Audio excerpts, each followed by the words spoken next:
Olá, bem-vindo a essa videoaula. É bem provável que você não me conheça, meu nome é Lísia, mas se você mora em um grande centro assim como eu, nós temos com certeza muitas coisas em comum. Correria do dia a dia, estresse de questões pessoais, questões relacionadas ao trabalho, pressões de todo lado, enfim, inseguranças, medos, todas essas sensações que vão oprimindo o nosso peito, gerando ansiedade, sentimentos que vamos guardando em algum lugar. E este lugar, geralmente, ou seja, é o nosso corpo, a nossa alma, o nosso ser que fica tão esquecido. Sabe um conta-gota de estresse diário que vai pingando, acumulando, gotinhas que vão formando um laguinho, um rio, às vezes um mar? É o que nós chamamos de psicossomatização. Em algum lugar sai e o corpo tem uma mensagem silenciosa. Ele chama a nossa atenção. Uma ansiedade, um medo, o coração bate. É o pedido deste corpo que diz, olha para mim, pare um pouquinho. Então, eu venho hoje conversar com vocês para trazer um pouco dessa essência que ficou perdida. A vida é feita de desafios e todo dia nós temos que tomar alguma decisão. Que caminho tomar? Nós podemos tomar o caminho da enfermidade, do medo, do enfrentamento e fazer de cada experiência algo que nos torna maior, no sentido de evoluirmos. Eu optei por esse caminho, o caminho de fazer do desafio uma oportunidade. Você sabia que em japonês crise significa oportunidade? E aí começa toda a minha história. E essa história eu vou compartilhar com vocês. E primeiro eu preciso me apresentar. Bem, meu nome é Lísia Brandão da Fontoura, eu sou psicóloga formada pela Pontifícia Universidade Católica aqui do Rio Grande do Sul, mestre em bioética pela UMSA, é a Universidade do Museu Social Argentino, na Argentina, em Buenos Aires. Eu trabalho em consultório, algumas empresas e instituições com o método EMDR, que depois eu vou explicar para vocês, PNL, coaching, constelações sistêmicas e organizacionais, assim como eu alio os milenários conhecimentos do yoga, bioenergética, entre tantas outras terapias. Na bioética eu estou na área como professora e também coordeno uma comissão de psicossomática, neurociências e espiritualidade pela ABMP, ou seja, Associação Brasileira de Médicos e Psicólogos de Porto Alegre. Mas antes dessa trajetória, na busca de autoconhecimento e sabedoria, eu viajei para alguns lugares aqui no Brasil, também na Europa e na Ásia. Eu estive em dojos, em Tóquio, em Shimoda, no Japão, eu estive em ashrams na Índia, eu também viajei para universidades na Itália, na Holanda, na Argentina, fiz algumas viagens pela Tailândia, Indonésia, Filipinas e na Austrália. O que eu trouxe de cada lugar? E o que eu aprendi também? Não se precisa ir tão longe, mas eu fiz a minha trajetória de busca pessoal. É tão lindo falar, mas em alguns momentos em que a gente se encontra naquele vale, ou seja, para tu chegar à montanha mais alta, como se fosse um Everest, quantos vales nós caminhamos? Quantas pedras temos que escalar? Quantos tropeços? Então eu fiz uma busca pessoal. E de cada lugar eu trouxe joias, preciosidades, que eu pensei, chegou o momento de compartilhar com vocês.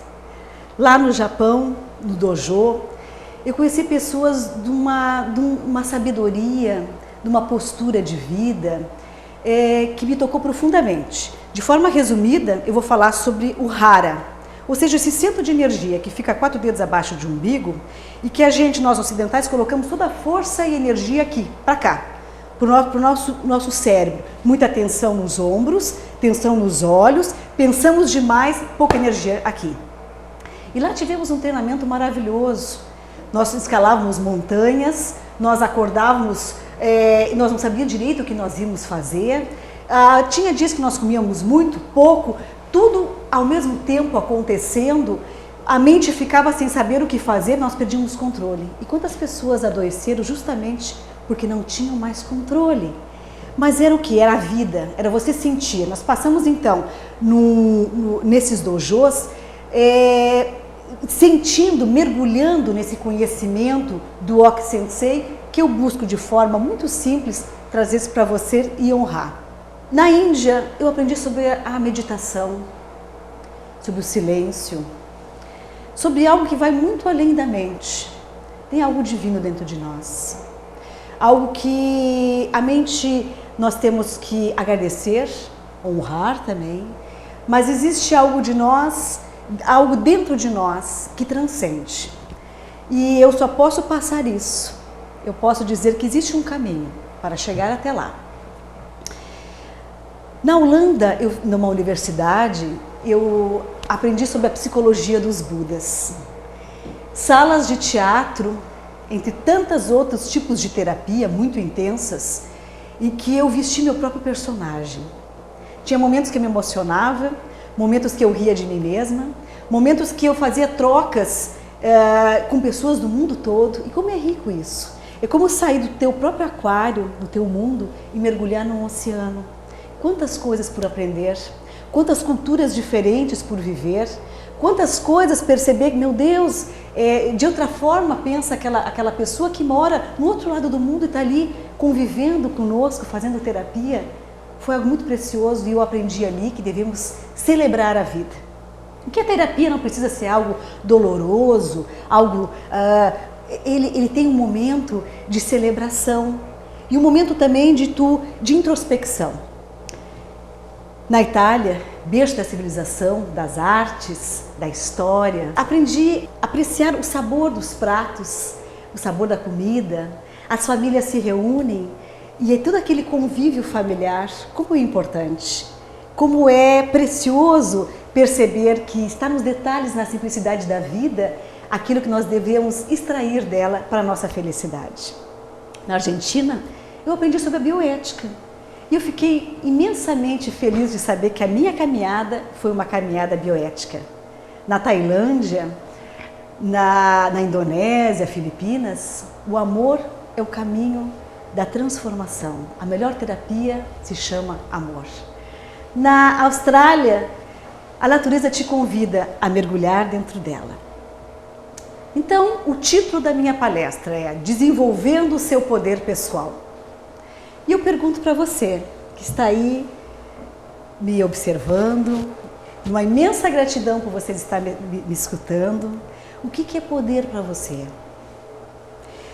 Pare para pensar que a história da humanidade foi feita com lutas de poder.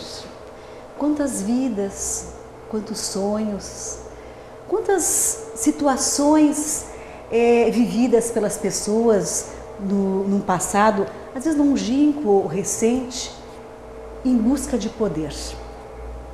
E numa cultura do ter como a nossa, o poder é algo externo. É algo que nós vislumbramos, obtemos e colocamos toda a nossa felicidade nele. E é maravilhoso poder desfrutar dessas belezas, de tudo aquilo que a vida pode nos trazer. Mas quem habita aquela casa maravilhosa? Como está essa pessoa que tem aquele carro, que tem um trabalho grandioso? Como é que você lida com as coisas? É justamente aí que eu trago esse enfoque do desenvolvendo o seu poder pessoal. Através dessa minha caminhada, essa caminhada em que eu pude me observar. E uma das coisas que eu vi, você não pode se tornar uma ferramenta terapêutica, porque você é um intermediário entre todo aquele conhecimento obtido, se você não vive, não te conhece, não vive o próprio processo. É como honrar um pedaço de pão, vamos supor, vamos colocar essa metáfora. Teve alguém que plantou, teve alguém que colheu, teve alguém que pegou e amassou aquele pão, colocou no forno, trouxe ele prontinho para nós, assim esses ensinamentos. Eu espero trazer aqui para vocês. Então, trazendo essa questão do poder, fazendo essa viagem pelo ser, onde ficou o teu ser? Como é que você se sente agora? Respira um pouquinho, faz essa reflexão comigo. Quem é você? Quem sou eu? O que nós estamos fazendo nessa existência? Nessa pressa toda de que lugar que a gente quer chegar? É justamente esse ponto que eu quero refletir com você. Não precisa me responder agora. Às vezes a gente passa uma vida inteira sem saber que resposta é essa. Mas como eu já estive em contato com mestres, e mestres pode ser aquele mendigo na rua, pode ser aquela pessoa que você não olha, pode ser um professor, pode ser uma viagem. Quanto você está atento aos mestres que aparecem na sua vida? Eu tive alguns mestres que foram pacientes terminais, pessoas que tiveram altos cargos, outros nem tanto, de diversos níveis e padrão social. Sabe o que eles me falavam? O que fica são aqueles momentos mais simples, aqueles momentos em que a gente se reúne, está com os amigos, que a gente sente que está lá, às vezes, fazendo uma comida, aquelas coisas que a gente sente que o coração está feliz. Então, alguém vem ao meu consultório. Primeiro encontro, existe empatia, vínculo. Então, a pessoa,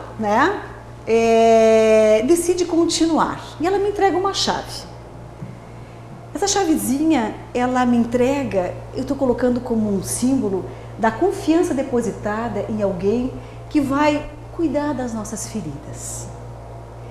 Então, eu vou colocar a pessoa como se fosse uma casa, tá? Cada um tem uma casa e independente do tamanho que ela tenha, essas casas para mim são enormes e são de grande valor. E ela me leva até a sua casa e lá eu vou. Estou com a chave, mas a porta ainda está fechada. Eu posso simplesmente pegar a chavezinha e sutilmente abrir essa porta, ou então eu posso agarrar e entrar com toda a força, derrubando essa porta, estragando a estrutura, parte da estrutura dessa casa. Como é que você entra nas casas em que você é convidado, em que é dada a confiança e é dada a chave a você? Às vezes são relações muito próximas em que derrubamos e quebramos a porta. Eu entro. Entra comigo. Eu entro na casa. A pessoa que apresenta a sua casa, na grande maioria das vezes, ela é a dona da casa, mas aquela casa para ela, que ela habita, é uma casa desconhecida. Ela não gosta daquela casa. Ela se sente desconfortável dentro dela. Eu vejo várias portas e a pessoa não enxerga, ela enxerga somente paredes. Cada porta que eu vejo é uma possibilidade. Talentos, existe a porta do medo, a porta da insegurança, ela não quer nem enxergar. Como é que eu vou mostrar minha fragilidade em um mundo em que pede por vitoriosos? Questões do passado, questões do presente, um passado longínquo, questões inconscientes que ela nem se lembra mais, mas que pertence às várias e várias gerações até que ela chegou até aqui. A janela fechada, não entra ar, não tem energia, não tem luz, não tem uma flor, um sorriso de criança. Então, eu vou colocar essa casa de uma forma bem simplificada, como tendo 3 andares. A parte de baixo é o corpo, a parte média, a mente e as emoções, e a parte alta, a parte espiritual. E tem vários outros andares, mas nós vamos simplificar nesses 3. E eu olho e pergunto para a pessoa: você está disposta a realmente fazer uma mudança? Porque às vezes a gente tem ganho secundário com a nossa, vamos dizer, a nossa enfermidade. Às vezes a gente recebe um carinho, um cuidado das pessoas. Então eu pergunto, eu vou te acompanhar nesse processo. Só que assim, nós vamos sair da zona de conforto. É aí que mora o perigo, porque às vezes a gente quer mudar, mas isso aqui também eu vou ter que fazer algumas modificações, isso me custa um pouco. Então nós vamos assim, para mudar uma casa, tá? Ou para deixar ela com uma estrutura legal, mais fortalecida, que a pessoa que habita essa casa goste de morar lá dentro, nós às vezes temos que arredar os móveis, fazer uma faxina, colocar algumas coisas fora, às vezes criar espaços vazios, colocar algumas coisas novas, costurar outras, enfim, mudanças. Para que ela possa depois passar para o outro andar e o andar seguinte. Eu não posso chegar lá no último andar se eu não arrumei a base da casa. De forma simplificada também, de vários ensinamentos e terapias que eu vivenciei e aprendi ao longo desse processo, eu dividi em três carros-chefes, vamos dizer assim, tá? O MDR, que eu já vou explicar, o Psico-Yoga e o EMF. Bom, o que quer dizer EMDR? Você já ouviu falar em EMDR? É uma sigla em inglês que quer dizer reprocessamento e dessensibilização através dos movimentos oculares. Como é que tudo isso começou? Francine, em 1980, mais precisamente em 1987, Francine Shapiro, ela fazia pós-graduação em psicologia, caminhava pelo parque na cidade de Los Gatos, na Califórnia. E ela percebeu que quando ela vinha pensamentos conflituosos, os seus olhos se movimentavam, parecido com aquele movimento que a gente faz no sono REM, que quando os sonhos estão mais vívidos e também a natureza, na sua sábia forma de proceder, faz com que esses conteúdos inconscientes que vêm à noite, né? Não tem pessoas que têm insônia, ou vem algumas coisas que saem através dos sonhos, ameniza essa sensação desconfortável. E ela percebeu que isso acontecia também quando ela caminhava e os olhos se movimentavam. E ela disse assim, eu vou começar a aplicar isso em mim. Mas o que aconteceu com o Shapiro? Tem uma história pregressa, 10 anos atrás,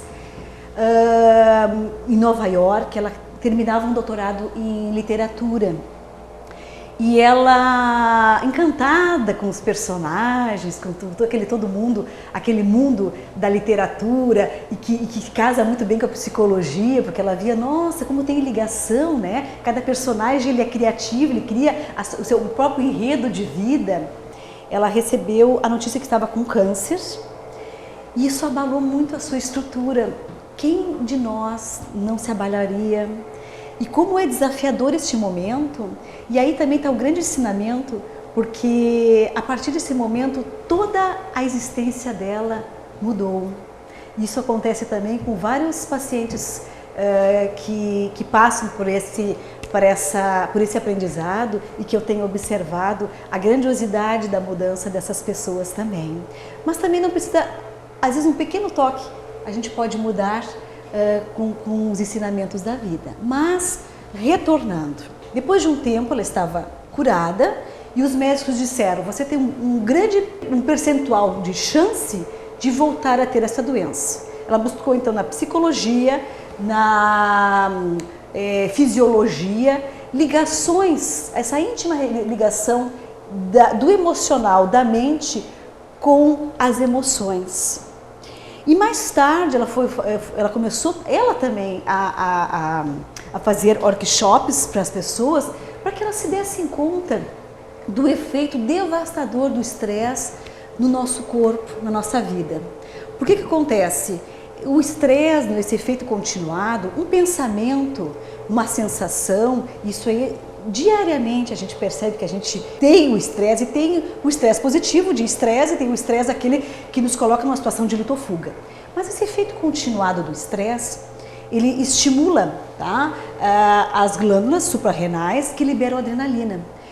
E com a continuidade desse processo se transforma em cortisol. E atrapalha muito a questão do metabolismo neuronal, a nossa imunidade, a nossa respiração, a nossa vitalidade. Isso tudo é uma porta aberta para as enfermidades. Bom, o que a Francine Shapiro resolveu fazer? Então ela pegou 22 voluntários da guerra do Vietnã, também pessoas que sofreram abuso e também estupro, e dividiu em 2 grupos, tá? Ou seja, pessoas que tinham o transtorno de estresse pós-traumático. E o MDR começa assim.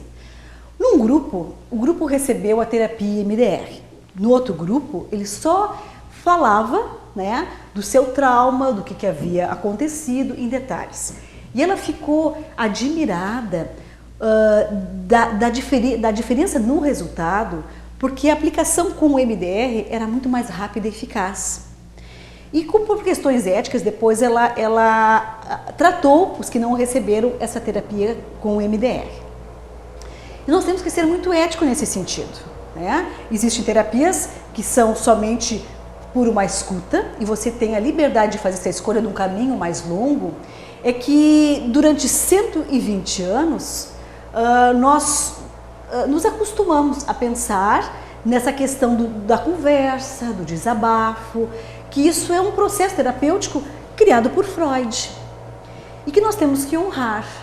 Mas hoje, com esse trabalho, que nós vamos trabalhar os hemisférios cerebrais, e eu vou explicar a seguir que processo é esse e por que ele é mais rápido, o que acontece.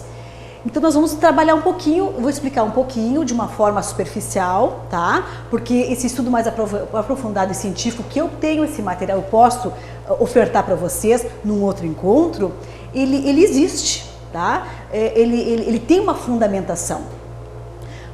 Mas agora eu vou explicar como esse processo ocorre. Então ele começa com transtorno de estresse pós-traumático e depois ele evolui esse tipo de terapia para pânico, medo, depressão, acidentes de trânsito, problemas de relacionamento. Tem pessoas que chegam lá não conseguem falar em público, tem situações cotidianas, enfim, de medos em geral. E o trauma ele pode ser de diversos níveis, pode ser uma ansiedade, pode ser e pode evoluir.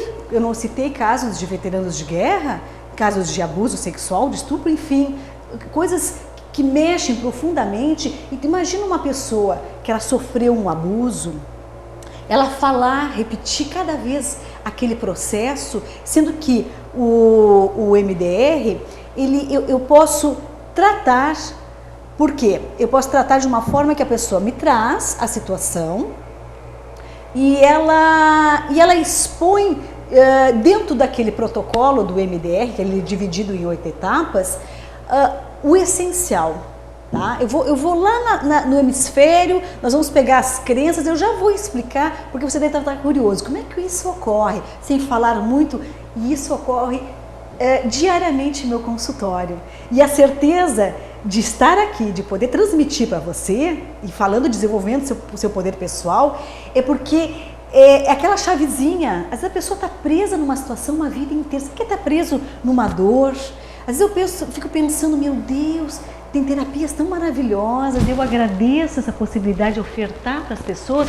A pessoa está presa, passa uma vida inteira e aquilo está um processo no cérebro.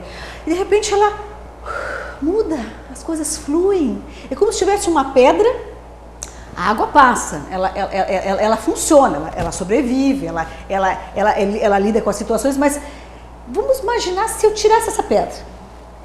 Olha a quantidade de vida, a quantidade de criatividade, a quantidade de criação, de relações que essa pessoa vai passar a ter. Então eu fico isso não tem preço, eu fico imensamente feliz de sentir o resultado desse trabalho maravilhoso que eu estou passando para vocês. Bom, então as indicações que eu já comentei, e tem também as contraindicações, casos agudos de psicose, pessoas usuários de drogas, pessoas que também utilizam remédios com benzodiazepínicos, desculpe se eu estiver pronunciando o nome de uma forma não muito correta, anticonvulsivos, entre outros, porque eles falam que isso vai atrapalhar o reprocessamento do MDR, tá? E como é que eu vejo isso? A pessoa chega no meu consultório, a gente conversa, fica sabendo assim a sua história de vida e a sua história clínica. Eu vou perguntar algumas coisas da vida dessa pessoa para ver se ela pode continuar o tratamento. Quer dizer, uma questão de cuidado, uma questão de ética e de respeito para com o ser humano. O MDR, ele tem validação na Associação Norte-Americana de Psiquiatria dos Estados Unidos, vários conselhos de psicologia, enfim, tem estatísticas, tem órgãos que indicam o MDR como uma terapia extremamente eficaz, que depois vai estar enumeradinho e vocês vão poder observar a validação, a eficácia e a comprovação científica desse método. Também existe a pergunta, quem é que pode aplicar o MDR? Médicos, psicólogos, psiquiatras, ou então também médicos com uma longa experiência em terapia, tá bem? O MDR, ele tem então a sua matriz lá nos Estados Unidos, depois passa pelo MDR da Espanha e depois aqui no Brasil. Então nós vamos falar sobre os hemisférios cerebrais. Como é que acontece esse processo dentro do nosso cérebro, né? Que coisa fantástica o funcionamento do nosso corpo, vocês não acham? Porque ele é um caminho, tá? Você você procura um profissional competente e ele, vamos supor, de uma forma mais simplificada, vamos levar assim para o corpo, antes de ir aqui para o cérebro. Cortou, tem uma ferida. Aí eu indico um remedinho, tá? Você coloca, é o remédio mais indicado, vamos supor, estou comparando com o MDR, mas o que acontece? Se eu pegar uma câmera e colocar aqui, quantos processos vão estar acontecendo do teu próprio organismo? Então a cura, ela acontece no teu corpo, o remédio vai te auxiliar, assim como um osso quebrado. O próprio organismo, ele se encarrega de fazer essa transformação, esse retorno ao estado de equilíbrio. E com o cérebro, nós temos também uma ferida aqui. E o que às vezes eu me questiono, né? Se a gente às vezes está com um problema no estômago, seja lá o que for, nós não temos às vezes vergonha de dizer, mas quando é uma fragilidade na questão psicológica, quanta resistência, não é? Mas enfim, aí essa ferramenta, essa terapia, ela vai continuar o seu processo de trabalho terapêutico realizado em consultório quando você vai para casa também. Em sonhos, sensações físicas, insights. Então tudo isso acontece por quê? Bom, o nosso cérebro é um arquivo vivo. Nós temos várias redes de memória que ela foi se estruturando ao longo do tempo. Na verdade, o sistema nervoso, ele está ali intacto. A arquitetura básica do nosso cérebro já está pronta. Mas a neurobiologia do bebê, ela vai se formando. Ela vai se formando quando ela está dentro do ventre materno. Então já há ali conexões sinápticas. Começa a haver a formação das redes neuronais que formam mapas, como se fosse uma grande cidade. E você sabia que ali o bebezinho já começa a captar as crenças da mãe, os pensamentos, as sensações, está tudo ali. E que fantástico o MDR, que em consultório, alguns trabalhos já realizados de trauma intrauterinos. A pessoa nem tem noção, mas aquela mãezinha, por algum motivo que nós não vamos julgar, não existe certo e errado, existem momentos de vida, passar por um processo e já o bebezinho começa a sentir esses sinais que ficam ali registrados no seu inconsciente. A criança nasce. Ela absorve então o sistema nervoso dos pais ou cuidadores. Todo o ambiente externo está influenciando naquela criança. O que nós sentimos, o que nós pensamos, a estrutura, pode não dizer nada. A criança vai registrando. E vai formando essas conexões cognitivas e afetivas, formando as crenças centrais, como se fosse um primeiro carimbo, a pedra de toque. E algumas vezes os pais são os próprios abusadores. It looks like rain again today. Dark clouds gather and fill the sky. Don't know how to talk to you, just know how to say goodbye. Have you actually got a driver's license? I don't think so. Go back where you came from. Learn to speak English. Go back where you came from.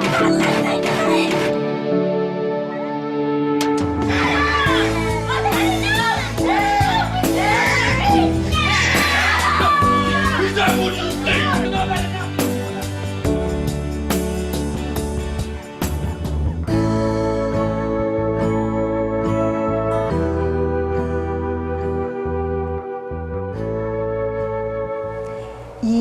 trauma, ele se congela, de uma forma figurada. Ele fica ali. E nós temos redes de memórias que formando e vai se somando as situações que vão acontecendo ao longo da nossa vida. Cresce, tem um irmãozinho, que tem a escola, aí depois tem os colegas, tem o trabalho, e situações semelhantes vão acontecendo e vai ficando ali registrado. Nós temos redes de memória negativas, nós temos redes de memória positivas. Tem situações em consultório em que eu percebo que a pessoa chega extremamente terapeutizada, ela tem um parecer, uma compreensão do seu problema, vamos dizer assim, né? Fantástica. Eu aprendo muito em consultório. E ela me chega e diz: Lízia, eu fiz 8 anos de terapia e nada mudou. E ela disse: eu sei, eu já aconteceu assim, o pai, e toda a história.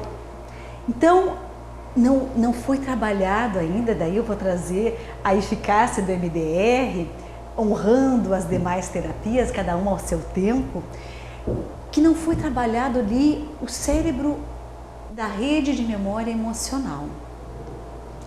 Então, o que acontece?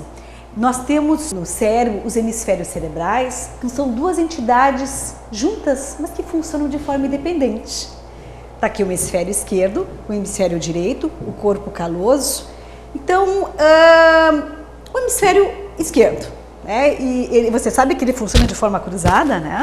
Então, essas energias, conexões do corpo, que lá no Kido Yoga, a gente aprende e se apaixona, porque a gente vê, nossa, que sabedoria do nosso corpo, né? É um outro saber, o saber oriental. Aí nós temos o cérebro esquerdo. No cérebro esquerdo, a formação das palavras, né? Às vezes a pessoa teve um problema lá de aprendizado na infância, tem tudo a ver com a nossa questão de aprendizado, com esse hemisfério, vamos trabalhar a parte emocional, vamos ver o que está acontecendo com essa criança, que ela teve uma história de vida e que está se refletindo lá na escolinha, tá? Ele é aquele que organiza, ele é aquele que mede, cronometra, compara o passado ao presente, ele é a mente do cérebro, esse potente hardware, que funciona de uma forma espantosa, racional. E nós vamos lá para o direito. Se aqui do esquerda da palavra, o direito ele dá tom à tua fala. Ele é da musicalidade, da sexualidade, ele vê imagens, aqui ele tira fotografias. Ele é o coração do teu cérebro. Ele vê tudo de forma mais intensa, ele é aventureiro, ele gosta de novidades, aqui já fica mais preso ao passado. E daí a pessoa chega, aconteceu alguma coisa lá, vamos supor, 5 aninhos, tá? Mas ela não sabe. Ela chega, Lízia, ela nem sabe. Estou ansiosa, o coração bate, eu não sei. E o protocolo, esse trabalho, ele traz, ele como se fosse um anzol, ele fisga. Claro que eu tenho várias cartas na manga e eu trabalho de acordo com a necessidade daquela pessoa. Cada pessoa é um universo em si só, complexo. Aí ele me fala: estou com problema de relacionamento, estou com problema no trabalho, não sei, estou desanimado. E cada um a seu tempo. Eu tenho muito cuidado para falar na rapidez. Tem alguns pacientes, e às vezes homens, né, que pela sua objetividade, às vezes depende de sexo, me perguntam: mas quando é que vai terminar essa terapia? E eu digo: que idade o senhor tem? 50 anos. Eu digo: leva todo esse tempo, né?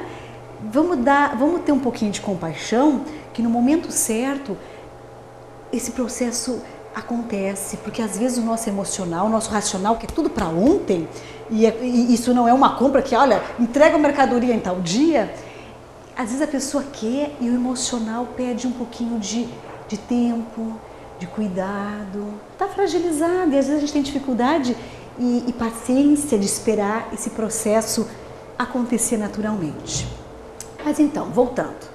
Essa pessoa está com 30 anos, chegou com uma situação de vida e no decorrer desse processo, no momento dela, apareceu ali uma criança. E ali ela se emocionou, ela viu uma cena em que o pai olhava para ela: mas como é que tu fez isso, seu burro? Ah, tu faz tudo errado mesmo. Aí a pessoa me traz aquela cena, o adulto ia dizer assim: bem capaz que eu ia vir para o consultório para dizer que meu pai me chamou de burro. De repente ele estava numa situação, estava apressado, enfim. Mas a criança sente. Imagina tu pequenininho, os adultos viram gigantes, né? O tom de voz, a falta de atenção, ela sente e percebe que o ambiente, a criança tem antenas parabólicas, entre aspas, né? Ela percebe e daí os adultos não validam aquela sensação e ela passa a ficar, o que é verdade? E ela tem uma necessidade incrível de ser aceita pelos pais e ela começa a entrar naquele sistema disfuncional, vamos dizer assim, porque a família é um caos organizado, né? E daí ela começa a perceber que a crença central dela é: eu não mereço ser amado. E várias outras situações de vida em que ela percebeu que não era competente, que ela, eu não trabalho mesmo, eu não mereço isso, acontece outra coisa, várias questões. Qual é o trabalho que acontece? Com o movimento ocular, nós vamos fazer essa ligação, essa ponte entre esses dois hemisférios. Existe um que você pode alimentar, né? Leu, fez terapia, viajou e tem redes positivas e negativas, vamos dizer assim. Sei que eu já não comentei isso antes. E essa rede emocional fica isolada. Então nós vamos lá fazer esse movimento, olha que coisa fantástica, nós vamos fazer esse movimento e conectar. Eu não vou mudar o que aconteceu no passado. Eu até convido, vocês vão rir, né? Um pouquinho das situações criadas em consultório, em que eu digo assim: você prefere que eu ligue um videozinho imaginário, em que você senta e vai ver o teu processo terapêutico? Ou você prefere entrar num trem em que a sua vida toda vai passar aqui pela janela, você é observador. E você começa a perceber essas bolhas de imagem, de paisagens criadas pela mente. E que é tudo imaginação, aconteceram coisas, mas como é que você captou aquele momento? Outra pessoa poderia ter sentido e visto de outra forma. Mas naquele momento, a pessoa captou como algo que se congelou e ficou lá naquela rede de memória. Então esse processamento, esse movimento começa a ligar. Eu não vou mudar o passado, mas como um passe de mágica, a pessoa que chegou ali com aquilo que estava congelado, porque ela tinha uma criança internalizada num corpo de adulto, começa a ver de outra forma. De fato, a perturbação dela que estava no 10, vamos supor que tem escalas de 0 a 10, e depois a gente vai trabalhando e é maravilhoso perceber que, sabe, vai aliviando, chega no 0. Ela olha com a conexão do adulto e da criança, liberou, trabalhou todo nesse processo das 8 etapas, como eu já havia explicado, e ela percebe diferente, ficou. Não mudou nada, mas ela deixou a água fluir, ela tirou a pedrinha, né? Aquela que eu tinha explicado, deixou fluir, ficou lá. Então ela já está.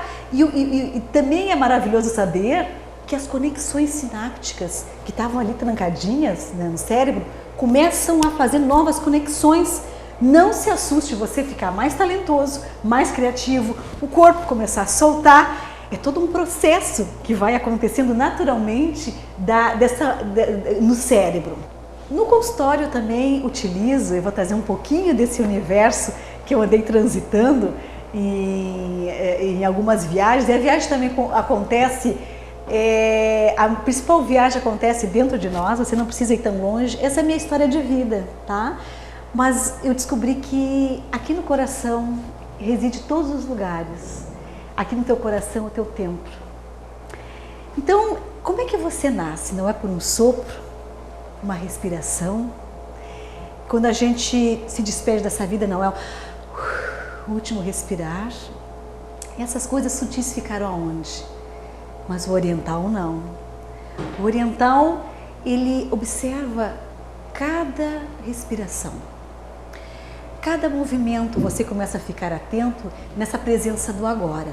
Porque nós pensamos que meditar é sentar, ficar imóvel também. Mas a gente pode não estar presente. Meditar é estar no aqui e agora. E teve momentos quando eu fiz retiros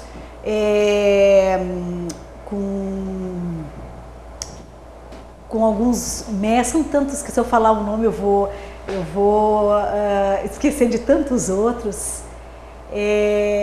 Um mestre japonês, que a gente fala, ai mestre, as atitudes dele, a forma como as pessoas agem, e tá no espírito do japonês, de grupo, essa questão de nós fazermos essa sinfonia orquestrada de forma sincrônica, em que cada um faz uma parte e a força reside aí. A nossa respiração, ela é condizente com a nossa cultura, é o ego. Né? Eu, espírito de grupo, tentamos, né? Mas eu sou o centro. Vou usar uma metáfora, eu estou aqui com o bule que se derrama sobre a xícara de chá. Eu sou o bule. Não, você é a xícara de chá. O bule é ser algo, o nome não interessa. Eu vou usar uma palavra, algo divino, algo maior, que se derrama sobre nós. E às vezes nossa mente está tão cheia que não tem espaço para vir esse algo do alto. Esvazie, deixe-se preencher. E comece com uma respiração. Então eu estava falando da respiração do ocidental, parte baixa, média e alta, ele respira por aqui. A parte média e baixa fica um ar tóxico residual. Então com essa respiração acelerada, eu posso conhecer alguém pela forma como ela respira. Como é que o ansioso respira? Quase morrendo, sem energia vital. Ele pensa rápido, ele não pode perder um minuto. Ele tem que fazer as coisas tudo rápido. Aqui, teu centro de poder, o que o japonês fala? Não tem hara. Você desiste fácil das coisas. Está muito aqui? Como é que você vai escalar uma montanha? Quando eu olhei, eu escalando lá, cheguei, tá? Tinha pessoas que desistiram. Ok, não havia crítica nenhuma, era o teu processo. Em outro momento ela vai escalar. Em mais outro momento, de repente, ela vai chegar lá. O japonês não dava 40 anos para ele. Ele tinha 70. Sério. Ele vinha, então eles diziam, tu acha que eles estavam ali auxiliando o nosso processo, energia no hara. E lá é tão comum a questão do hara, a criança sai, os pais, hara, tipo, volta pro teu centro, volta pra tua força, te centraliza. A pessoa que está muito aqui, ela desiste fácil das coisas, ela não tem força nas pernas. A atuação, e o hara, ele tá debaixo da planta dos pés, nós temos 4. Aqui, 4 dedos abaixo do umbigo, no coração e aqui entre as sobrancelhas. E eu tô dando uma volta enorme para chegar na respiração, mas a respiração tem a ver com esse hara. Aí eu tô lá ansiosa, e eu começo a aprender a respirar. Então, aqui eu tô com a roupinha justinha, tá? Mas o processo é assim, encaixa os quadris, geralmente a gente tá aqui, encaixa. Visualiza um fiozinho dourado no alto da cabeça. Já estou criando uma imagem, tá? Passa pelo coração, sem essa energia amorosa, você não chega muito longe, porque você não se ama como amar o outro, né? Então começa esse processo por aqui. Aí você vê que se expande o teu abdômen. É a parte baixa dos pulmões, estimulando o músculo diafragmático. Inspira, projeta o abdômen à frente, expira, exala. E é engraçado a gente observar isso, que a gente tem tanta de respirar tudo muito rápido, que esse processo de esvaziar, a gente logo quer preencher de ar. Então a gente começa a observar as sutilezas. Aí você vai respirando, sabe aquele copo d'água que tá mexido assim, que é o que a gente fica, né, no dia a dia, que a gente nem percebe, tudo esquece, falta de atenção, falta de foco e presença. Aí dá uma volta inteira, vai lá, tem que pegar o carro de novo, esqueci. Não está presente, não está atento. Aí você começa a baixar esse barro. Fica lá no final, na base ali do copo. E o que fica? Não fica uma água mais limpinha? Não fica uma água mais clara? Esta água é esse silêncio, esse ato entre um pensamento e outro. Eu li isto, mas vivi. Tem momentos que a gente abre brechas assim. Gente, que gratidão. Obrigado. E os japoneses sempre na gratidão. Nós estávamos lá. Tu começa com uma gratidão, gente. Até situações a gente tem mania de dizer, não deu certo tal coisa. Olha a vida te ensinando. Eles faziam palestras, tinham muitos ocidentais, assim como eu. Gratidão pelo ensinamento que vocês estão trazendo aqui, que a gente tem a honra de receber, tudo com tradutor, enfim, eu não compreendo o japonês, e a língua japonesa, tá? Daí, tem pessoas que se atrasavam, eles começavam as refeições, ou então o trabalho em grupo, sempre que a gente começava com uma oração, tá? Em silêncio, então aquilo a pessoa já ia se tocando, quer dizer, não via aquela coisa de cara feia, cara, tu não chegou, aquela coisa, né? Sutileza nas relações para não quebrar, às vezes, o vínculo. Não que às vezes a vida ou as próprias pessoas são mestres às avessas. São espelhos que nos mostram algumas realidades que às vezes a gente está na nossa frente e a gente não consegue enxergar. E nisso tudo a gente começa a aprender esse processo, porque a vida pode te dar um toque. É verdade, eu tenho que aprender com isso. Tem pessoas que passam batido. Aí a vida oportuniza de novo dar outro toque. Já foi um pouquinho mais forte.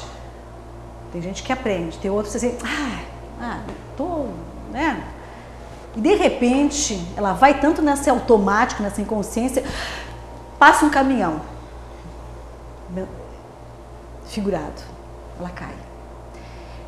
E daí, às vezes, ela se vê em situações como, por exemplo, uma doença, às vezes uma doença terminal, em que aquela pessoa que tinha tudo, ela tem poder, e poder é uma coisa, quando bem canalizado, maravilhosa, porque todos nós temos poder. Como é que você usa o seu?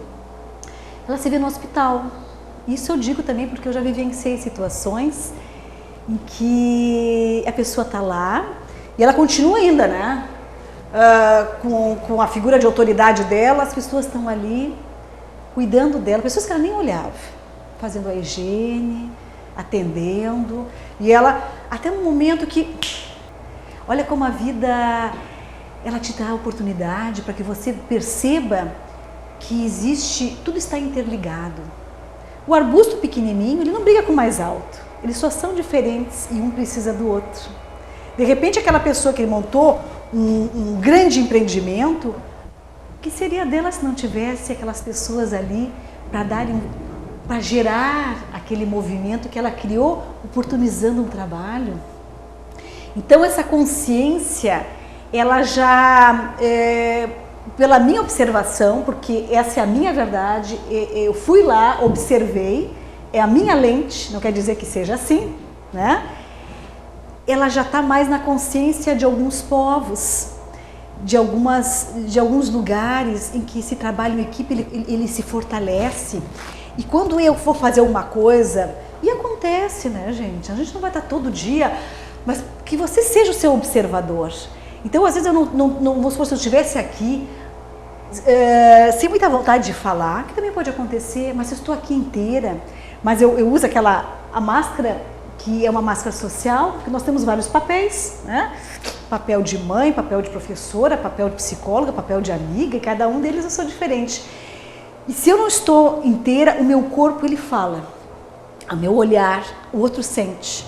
E começa todo um movimento interno em que algo meu puxa para um lado, o outro lado meu não quer. Então, quando a gente consegue trazer nesses pequenos detalhes diários essa harmonia que começa pelo teu respirar, pelo teu meditar diário, né? Pela tua autoobservação, existe o outro, tudo se torna oportunidade. Tu faz de cada situação um treinamento. Você faz de cada encontro algo que está te ensinando, te proporcionando esta oportunidade de vida.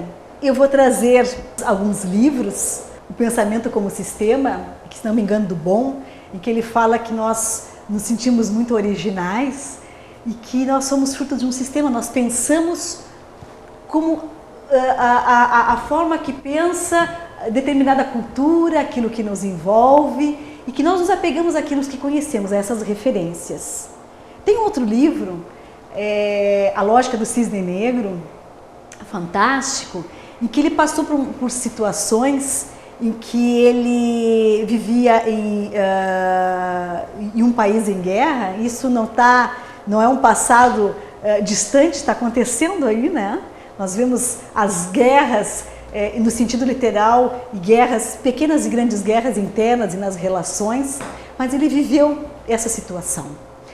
E uma criança que viveu nos porões, ele tinha os livros, tinha o isolamento, ele quase que não podia sair, ele vivenciou, então ele pegou uma cultura imensa. E depois ele ficou doutor, enfim, em várias áreas, e ele viu e sentiu o que é uma casa construída de gerações e gerações da família, que foi do tataravô, do vô, dos pais, e se criou em segundos se dissipar. Uma bomba. Então ele sentiu a transitoriedade. E essa bomba pode ser a morte de um parente nosso, né? Pode ser alguma coisa que te acontece de repente, que a vida é como se te tirasse o tapete. E o que fica de nós quando tudo vai? Onde está o teu poder? Onde está a tua essência? Então ele percebeu na lógica do cisne negro que ele escreveu que só pensavam que existiam cisnes brancos, até que encontraram os cisnes negros. E ele fala desse imprevisto, de tudo aquilo que a nossa mente precisa de referências. E ele diz, você que já leu todos esses livros que estão na estante, olha para aqueles que você não leu. Ou então jogue tudo para o alto. Mas querendo dizer, honre o conhecimento, mas honre a vida. Honre o ser que habita aí. Porque às vezes a gente se apega naquilo que a gente sabe e daí se fecha e não abre espaço para algo mágico que existe na existência. Existia uma pedra, um muro de pedra, largo, cinzento, e ali nasceu uma pequena florzinha. Poeira, carros passando, ninguém olha para ela. Muito simples. E ela bravamente vence aquelas pedras e nasce. Passa uma pessoa com grande conhecimento e está na sua função, e temos também que honrar, e ela diz, nossa, que flor é essa? Ela conseguiu sobreviver às intempéries bravamente, vai lá, arranca a florzinha, leva para estudar, a disseca. Passa então uma criança, ela olha para aquela flor, ela se encanta, e ela percebe ali a beleza daquele simples ser vivo que está ali, contemplando a vida, independente das intempéries. Que nós possamos resgatar essa criança. O poder está no nosso coração. O poder está em ver a beleza e o encantamento com o olhar dessa criança.